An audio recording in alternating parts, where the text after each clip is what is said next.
Fala, meus irmãos, a paz do Senhor Jesus, Deus esteja abençoando a sua vida. Desde já peço que deixe a sua curtida, seu comentário, compartilhe esse vídeo, me ajuda nesse crescimento do canal. E vamos reagir a um vídeo aqui muito importante, que é de alguns pastores inclusivos, né, que defendem a conduta de pessoas do mesmo, à luz da palavra de Deus, mas há uma contradição aí e eu quero acompanhar com vocês. Vamos ao vídeo, eu vou reagir a eles e trazer a verdade. O Velho Testamento, 18:22. Não te deitarás com varão como se fosse mulher. É abominação. Então, na verdade, é uma questão interpretativa. Quando a gente vai ao Antigo Testamento e na região em que foi escrito, a gente vê que existia uma comunidade cananita, onde os judeus, onde o povo de Deus tinha que ser diferente. E lá haviam práticas sexuais de idolatria, utilizando o sexo entre pessoas do mesmo sexo. Então, se você vê essa passagem, ela está num contexto histórico de idolatria, porque termina assim, é abominação. Na verdade, essa palavra não é abominação, é idolatria. É a palavra toevá. Pastor? É dessa forma, né? A Bíblia coloca muito essas questões como o natural, né? Tem outros textos que colocam dessa forma, que o homem foge da sua forma natural para se deitar com outro homem. E isso machuca? machuca, lógico, né? É um entendimento que ele é pesado, ele é carregado. Alex? Só complementando o que os pastores já falaram, né?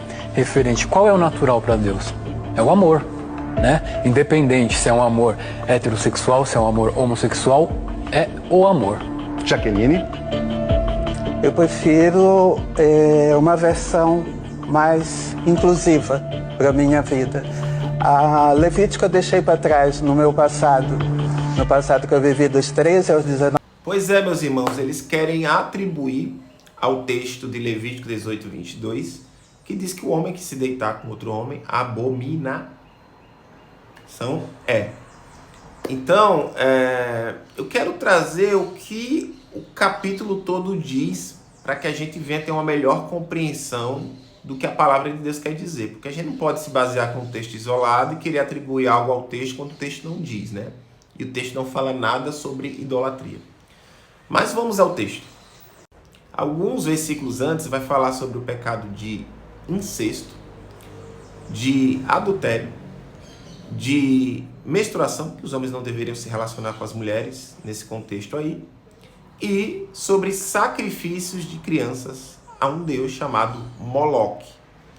Então, logo na sequência vem um versículo que fala do homem que se deitar com outro homem, né? Então a palavra aqui, ela não traz nenhuma explanação sobre um contexto de idolatria, como muitos deles querem atribuir aí.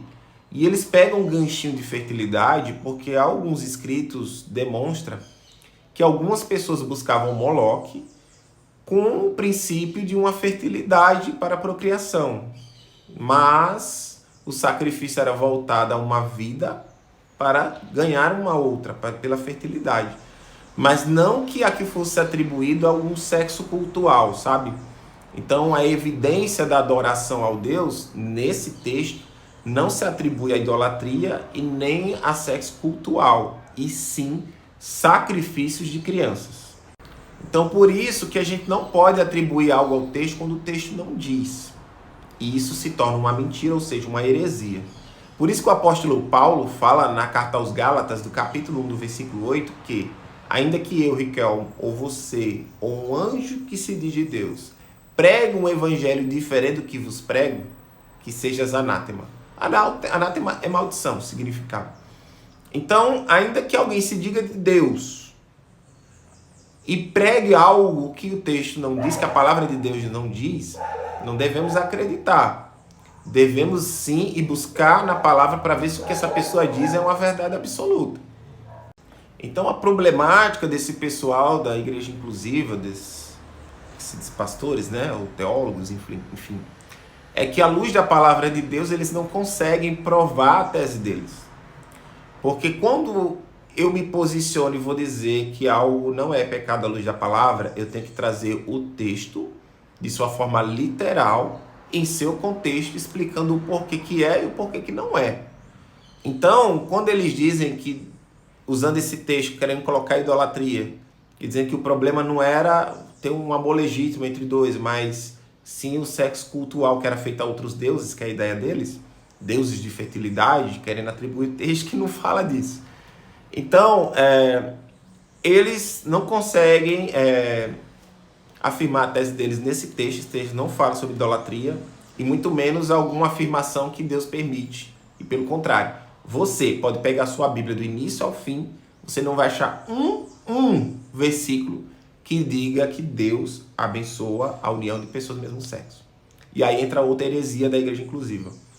Eles usam o texto, ou melhor, a história do rei Davi com Jonatas, querendo atribuir ali um relacionamento homoafetivo, porque tem uma passagem que diz lá que, né, Davi comparou Jonatas como o amor de muitas mulheres, né? Ou melhor a ideia, querendo transparecer que ele era uma pessoa importante para Davi. Só que quando você não lê o texto, você pode até acreditar nisso.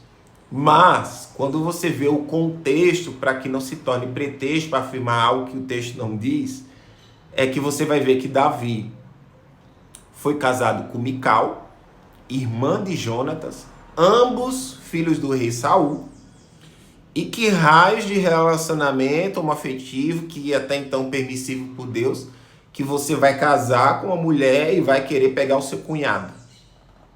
Isso não procede, meus irmãos. Isso é heresia. Ainda mais que se o rei Davi fosse homoafetivo, há a passagem que ele pegou a esposa do Urias, Betseba, e levou Urias a uma guerra para que ele perdesse a sua vida e ele ficasse com a Betseba. Se Davi fosse homoafetivo, certamente ele teria sacrificado lá a Betseba, ou seja, mandado ela para a guerra ou tirado a vida dela de alguma forma, e teria ficado com Urias, se ele tivesse alguma inclinação homoafetiva. Então, você vê as incoerências do texto, da aplicação do texto deles, porque nada condiz com a palavra. Então, meus irmãos, homossexualidade, a conduta de relacionamento de ambos, à luz da palavra de Deus, é reprovável. E isso não tem que se questionar. Você pode ler a Bíblia do início ao fim. Não vai ter versículo nenhum aprovando essa conduta. E pelo contrário, versículos que são contrários a isso. Tanto Levítico 18 e 22, tanto no Novo Testamento, Romanos capítulo 1, do versículo 24 e 27, que fala também no contexto de idolatria, que ali sim fala sobre idolatria, mas na conduta homoafetiva e outras condutas também. Mas 1 Coríntios, do capítulo 6, do versículo 9 ao 11, traz ali também algumas qualificações de pecado. E nesse texto fala sobre pessoas que viveram a conduta de adultério, de idolatria, né? Pessoas idólatras.